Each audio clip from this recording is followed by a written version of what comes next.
Hey, hello everyone. This video is not going to be perfect, and I have to say that, I guess, for my own self, because that's what prevents me from moving forward with things. And so this first video is not going to be perfect. It's not going to be polished. It's not going to be articulated perfectly, but it's a start.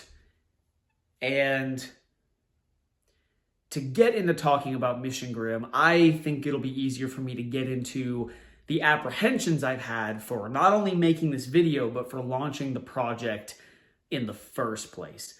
There will be timestamps here so you can hop around to whatever's important to you or what you find you want to hear about, because I'm going to be talking about a lot of different things. So Mission Grimm, what does that mean? What is that word mission for, and why is my last name in there? A few of the apprehensions I've had to even making this video, and I've tried to film myself and just wasn't satisfied with what I had to say. One of the apprehensions is that I don't want to come across as being a teacher or teaching you how to do something so that you'll buy a course, or that I'm a pastor or a preacher. I'm not. I am not a pastor. I am not a priest. I am not a teacher. And the thought behind all of that struggle is that maybe I've just consumed so much content on Instagram and other platforms over the past 3 to 5 years where men and women are authoritative and they are very confident on camera, putting hooks out there, trying to get you to do something. I went through this, or do you want to take your life to the next level? Do you want to take your job, your income, your relationship, your social media presence? Everything is being sold, and it's like this consumeristic mindset that it's all packaged in. And I recognize that proclivity in myself, maybe just because it's rubbed off on me from the way the internet is, but I don't want to do that here. This is not that project. I'm not a teacher. And that's hard when so many young people claim to know a lot and they're just out here trying to teach you something. And they share their experiences to get you to buy a course. And I'm not even saying that's wrong. I've actually benefited from some digital products I have gotten into online. But it's like it's wrapped up in this consumeristic box. And I don't want to get into that. I mean, Alexander Solzhenitsyn said it best when he said, the line between good and evil runs down the heart of every man. I think that's what it is, at least. And I'm no different. I'm a man. I have that proclivity in myself to share my experiences, to garner praise, sympathy, pity, notoriety, any feeling or response. There's that proclivity in me because I'm no different than anyone else. And that happens quite a bit, I feel like. Now, on the proclivity to be a teacher and to teach someone or to be correct about something, the idea to not do that actually came from one of my favorite artists, Devin Townsend. I believe he's in his either late 40s or 50s. He has made and produced and been featured on dozens and dozens of albums over his career. He's a phenomenally gifted musician and talented.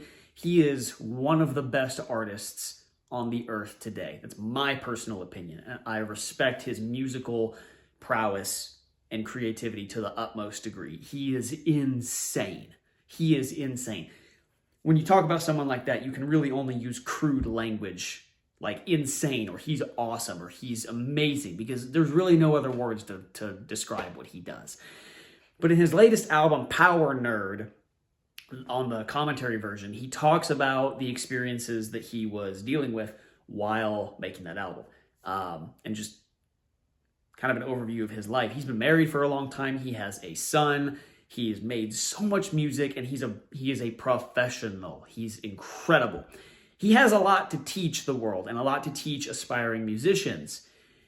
But in his commentary, he makes the point where he said something to the effect of, I could wrap all this up and I could come out and say, I've learned so much from this and I can teach other people. He goes, but I'm not a teacher, man. I'm just not. I don't know anything. I'd be a fool to be a teacher and to try to teach people because I don't know anything. And that struck me as so humble and wise, where I thought, if that man can say that, who in the world am I to try and teach anyone anything? And I bring this stuff up because that feeds into the word testimony. And what does that mean? My understanding, at least growing up in the background I come from, was that a testimony is where a man or a woman gets on the church stage and speaks into a microphone about his or her experience of being lost, Christ finding them, or them finding Christ, and then them changing. And while that can be very well intentioned, I feel like a lot of that can be pointing back to the person. And they might not even mean it, but I've just seen that. And that's a caution I had in sharing anything. Because first off, how much do I really want to share on the internet about my personal life and all the details? That was a question. And then the second question is, whatever I share, where do I want it to lead? Whether it's one person watching, that's just my future self, or a million people watching, or any number in between, right? Where do I want this to go? I went on a retreat last year where one of the points I took away was that to share a message, let me think about this. One of the points was that when we share a message, when we're authentically sharing and being real with people, or getting just raw to the emotions and the experience, why? Why are we doing that? What result are we trying to have? We have to share our experiences to get somewhere. And so I didn't want to start this project without knowing where I wanted it to go. And maybe that's a fault of mine and overthinking, but I think it's wise to think about these things. Where do you want this to go? Where are you aiming? Because we are aiming creatures as human beings. We have a goal, whether we know it or not. And if we don't know a goal, then if we don't have a goal, then we're definitely going somewhere we don't want to be.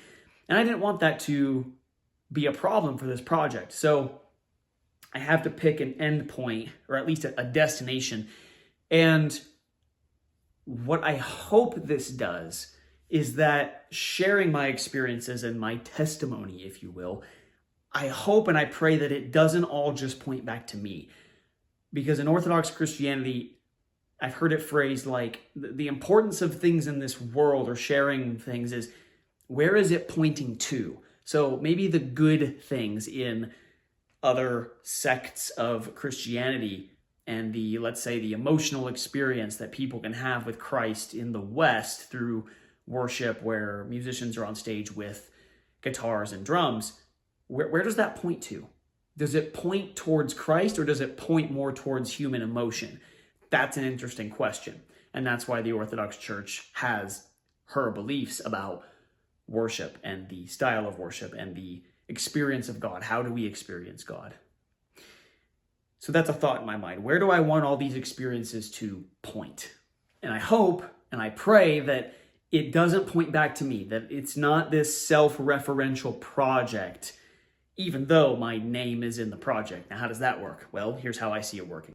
I've heard it phrased to me, and this was very helpful, the closer we come to Christ, the more of ourselves we become. We don't fade back into the collective unconscious, or we don't fade back into the nothingness or the one, man. Just the nothing, dude. Like, fade back, man. We're all one. We don't do that. The closer we get to the source, as the New Agers call it, the closer we get to God himself, the more of the individual we were always meant to be, we become. And so there's a holy person that God has desired every one of us to be, is how I have learned it.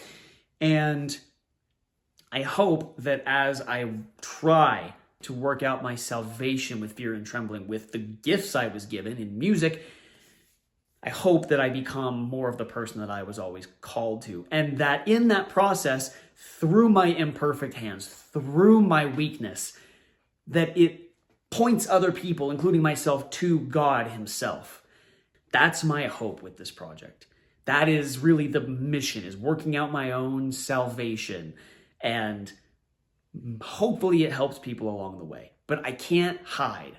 I can't hide these things. I can't hide my proclivity to share my emotions and my experiences through song. That's what I have to do. I can't not do it.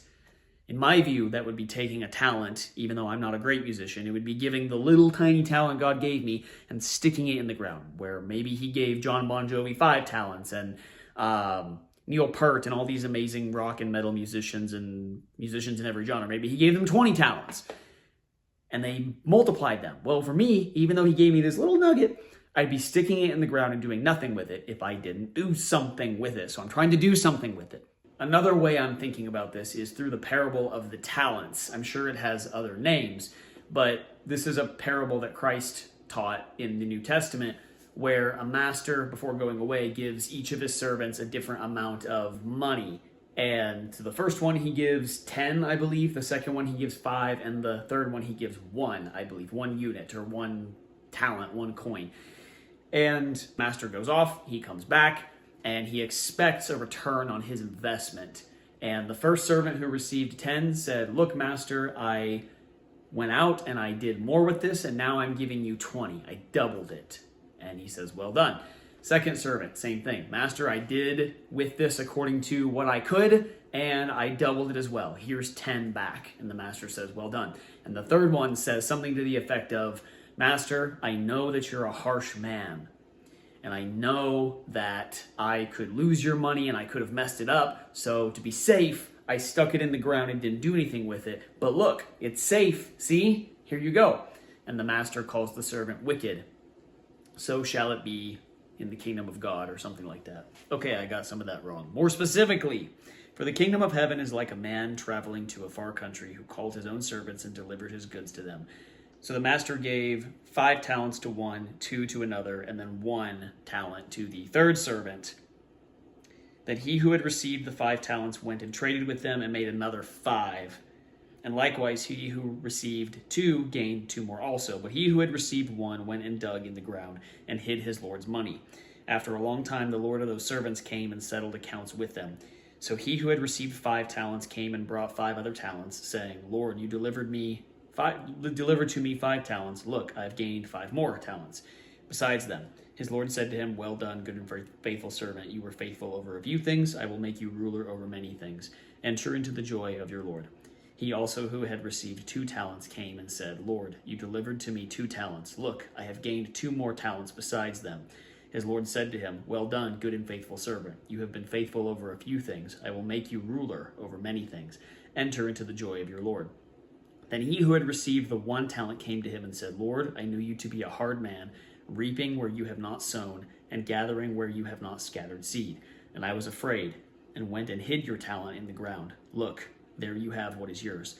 But his Lord answered and said to him, 'You wicked and lazy servant, you knew that I reap where I have not sown, and gather where I have not scattered seed. So you ought to have deposited my money with the bankers, and at my coming I would have received back my own with interest. So take the talent from him and give it to him who has 10 talents. For to everyone who has, more will be given, and he will have abundance. But from him who does not have, even what he has will be taken away. And cast the unprofitable servant into the outer darkness. There will be weeping and gnashing of teeth." So, I'm not a great musician yet, but this is the talent that I have been given by God, and I have to do something with it. So while I think it's good that I'm thinking about these ditches I can go into, it's probably time that I just make this video and start making content and putting out the music, even though it's not exactly how it's supposed to be or it's not exactly perfect. Because we, as men, can think ourselves into inaction. And to hammer on that point, I saw a tweet recently that posited a question, right? How come some of the greatest thinkers in the past age, like Nietzsche and Schopenhauer and some other philosophers, how come they never got married? And while I'm familiar with the overview of who Nietzsche is and Schopenhauer and maybe a few of their basic ideas. I listened to Jordan Peterson for hundreds of hours several years ago, so I'm familiar with who Nietzsche is and his ideas, but I've never read any of him personally. But the response to that tweet was, men can literally be so smart, we think ourselves into inaction. We don't do anything about it. So in that example of marriage, getting married or not, maybe someone like that could be positing the idea and the institution of marriage and trying to dissect what it is and what it isn't, and should we, and what does that mean in the West versus the East, and how is that always meant, to a point where it never actually happens themselves, and they don't actually take a step out and act on it. Now, it's not a judgment against Nietzsche or Schopenhauer. I don't really know their lives. But the way that question was asked and answered helped me to understand I can be thinking about these things too much, and we just need to freaking do it. We just need to go out and make something. Like, do something with your lives. Do something with your life. Make your damn room. So all in all, what is Mission Grimm? To me, it is a struggle with God. My wrestling with God. If it's true that the name Jacob means deceiver, and then he was transformed into Israel, and Israel means the one who wrestles with God. If that's all true, this is my wrestling with God. And some very difficult questions through experiences that I've had. And what I hope to do when we were talking about goals earlier and where to get to is to put these experiences and the ideas and the questions I've grappled with in a narrative that goes from pain to wrestling to redemption.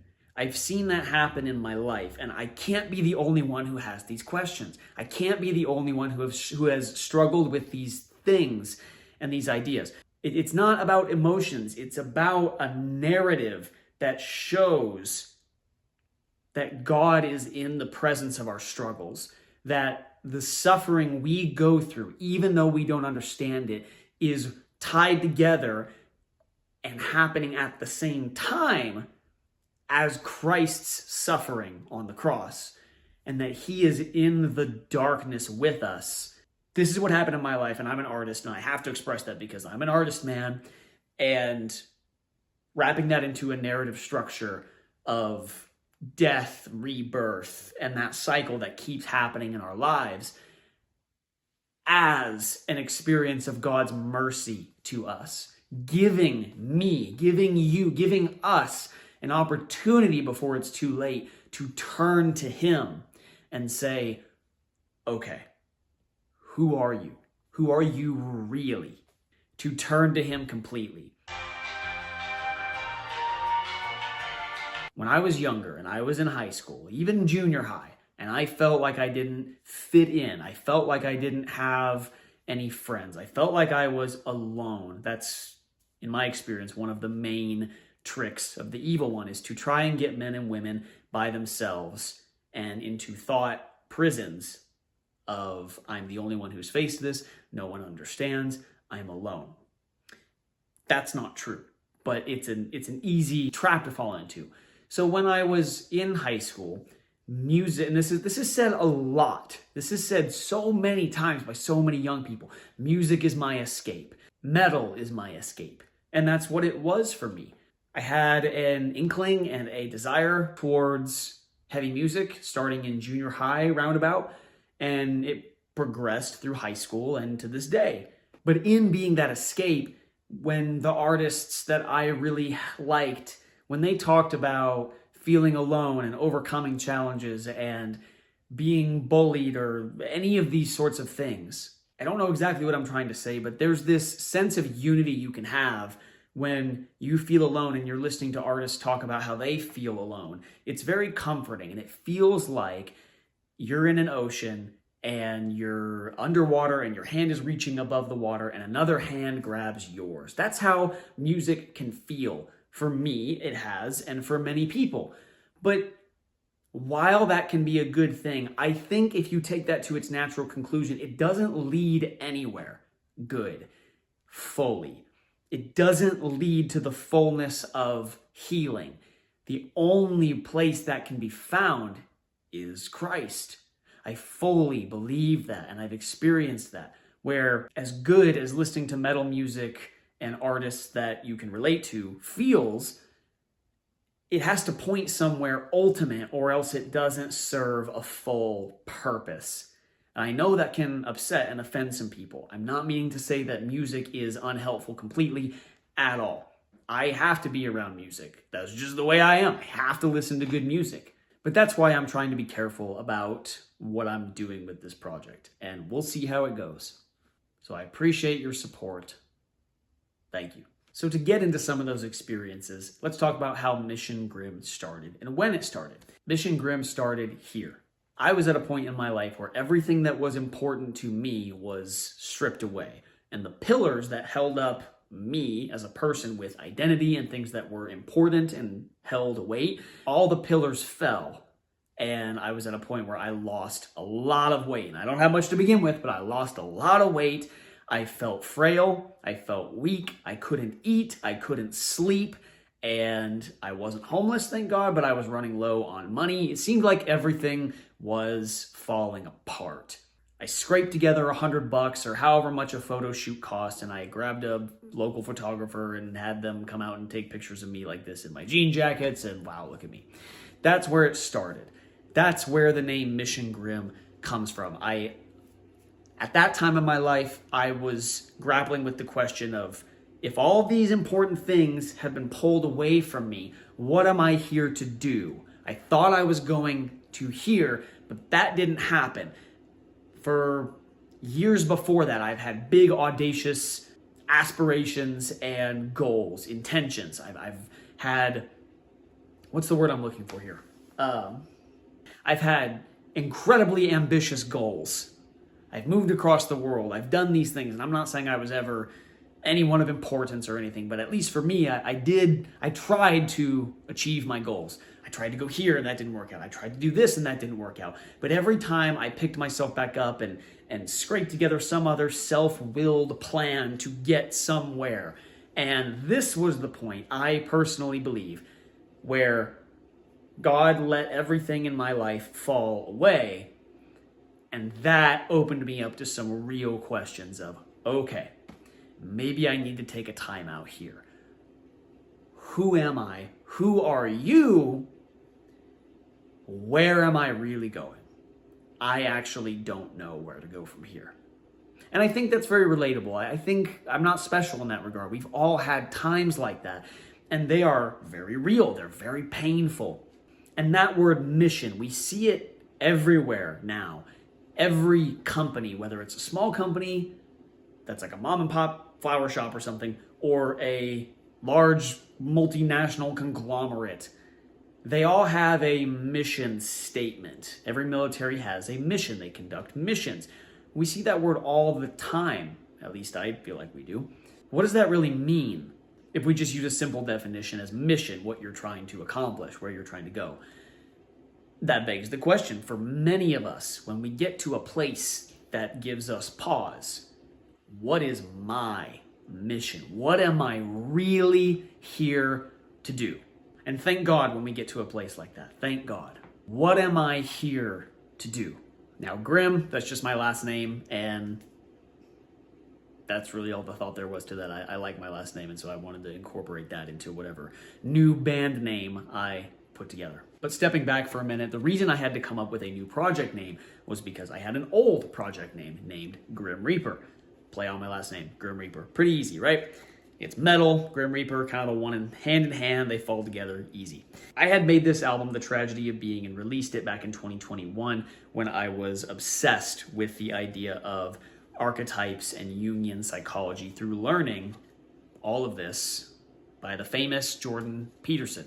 When in the preceding years I was obsessed with archetypal structures of thought and of ideas and archetypes and all of these big, large things, from learning all this through a series entitled The Psychological Significance of the Biblical Stories by Dr. Jordan B. Peterson. I'll have to do another video explaining that. I actually regret that I never made videos going into my thought process for every song and the narrative structure of this album and what it means. But if you'd like to check out the album and support me, here's the link for that. It's in the description as well. Go take a look.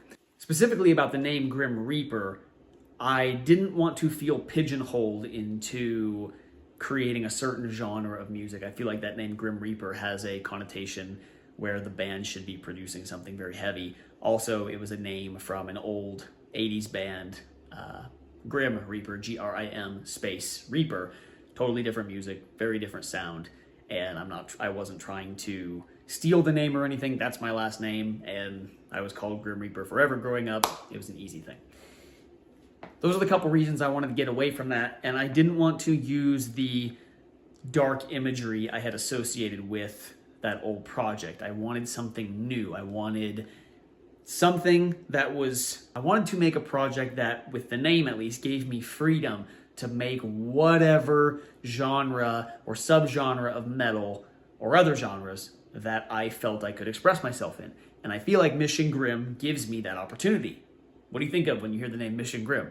I don't think of anything specific, like it has to be metalcore, it has to be folk, Norwegian, black, pirate, death, dwarf metal, or anything like that, or anything in between. So that's where the name comes from. That's kind of the ideas behind it.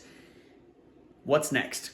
I just finished recording my first piece of the Mission Grimm project named Arid. It's a 3-song EP that dips my toes into everything I just talked about. And while the events that inspired that song did not happen chronologically first in the narrative I'm trying to go for, it was the most recent set of experiences and the most raw. So it's all gonna lead somewhere, but the theme of Arid, as it may sound, is being in the desert, being in an arid place where the sun is beating down on you. There's no reprieve from the heat and the struggle, and everything you see in the future can be deceptive because it's a mirage.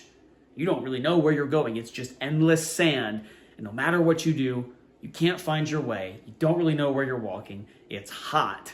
Your feet are burning, and it just feels like endless torture until you find the oasis, the water. So with that, I can't wait to share and lead you, the listener, on through the entire process of making an EP from scratch, where, it's been 5 years since I made anything, and I had to almost relearn a lot of the stuff I thought I had down, which I didn't. So I had to get a new guitar, I had to learn string gauges and programming drums, and how to do vocals and how to send off tracks, and all of these things, how to record vocals and put a mattress up, and all of these things I think are really entertaining and fun to show. And if you're an aspiring musician, you can do this. Just stop thinking so much. But I want to take you on that journey of what I experienced. Thank you for listening. I will see you shortly. Be ready for my first single, More Than The Watchmen, coming soon. Okay, hello everyone. I've had people for my whole life come up to me. I've had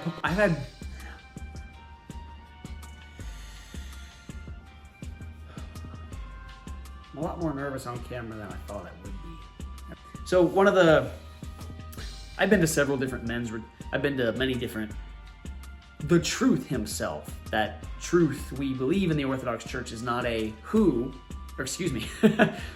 truth, that it points people to the truth. So with that, I can't wait to share all of what I learned. I'm coming back to this part after the fact because I forgot it, and looks like my ring light broke.